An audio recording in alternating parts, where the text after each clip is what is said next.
Record.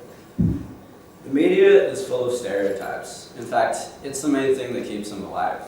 It's one of the most powerful ways to spread an idea, an opinion, or a lie. We're bombarded with messages from the media telling us how we should act, how we should talk, and who we should be. It's only recently have we begun to realize the impact this is having on society. How men and women are being forced into this facade of muscles and hard work, or cleaning and taking care of the kids. And one of the biggest contributors to these stereotypes is the video game industry.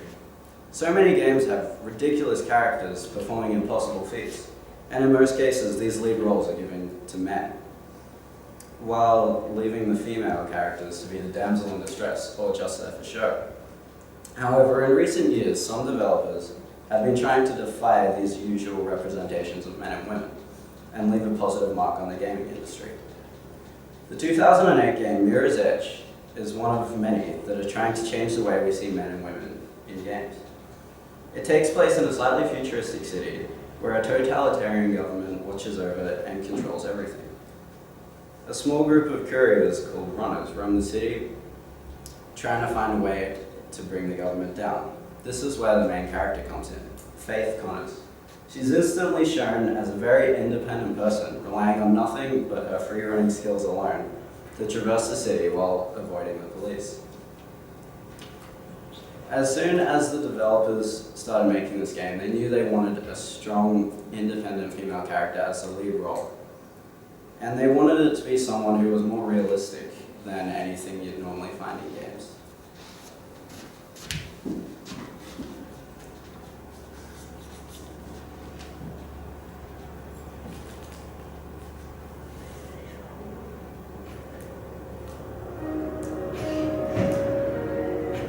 They want to know the goodness and humanity that the city ever had. I'm going to show them what their business is like.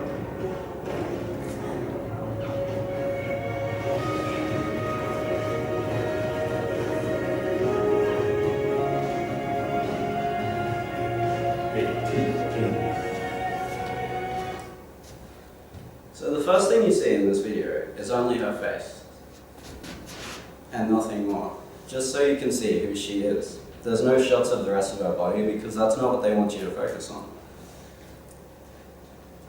Directly after this, she is fired upon by the police. They represent the government and the threat that she faces. And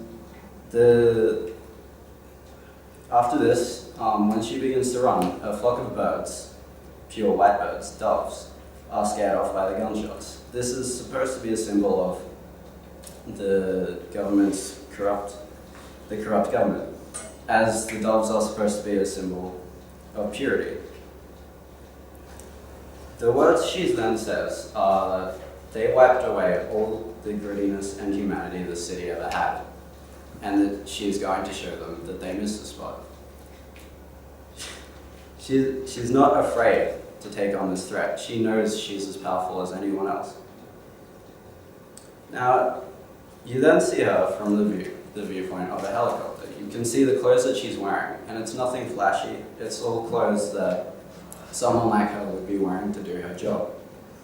She then takes down 2 guards, and with little effort at all. This shows that she's as powerful as any man she comes across, and she knows it.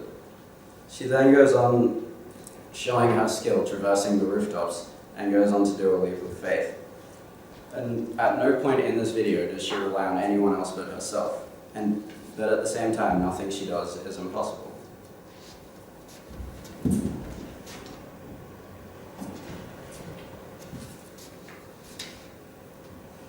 Now, when they started making this character, they knew they wanted her to be both unique and relatable, not a supermodel at all.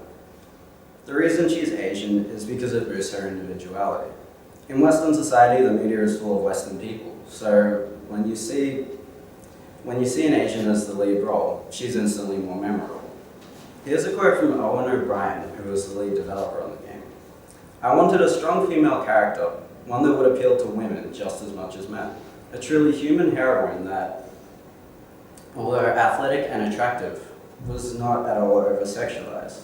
Someone who became a hero not because of superpowers or high-tech weapons, but because of the way they reacted to the extreme situation they were put in.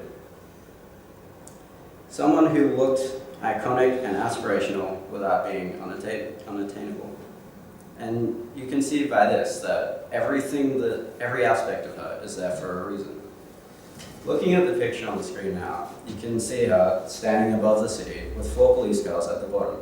From this viewpoint, they seem like nothing, illustrating her power over them. She carries no gun, no weapon. In fact, the bag slung over her shoulder is her weapon against the government. That is what she uses to carry the information that she uses to find a way to bring them down. And so she fights using only her skill.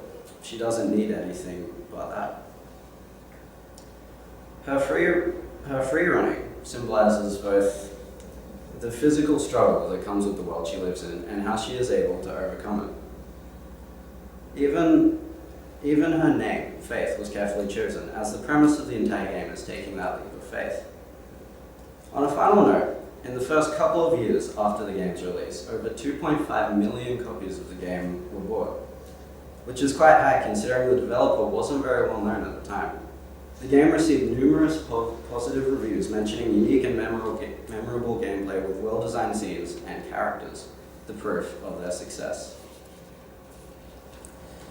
Mirror's Edge is a fine example of the changing depictions of men and women in the media. It is understood that these days men and women are treated much more equally than they used to be. And the one thing that's keeping us from completely accepting this is the media. This is one game that went across everything you see in all the others, but it was just as well received. This proves that our views can change, and it won't be long before others follow in its footsteps.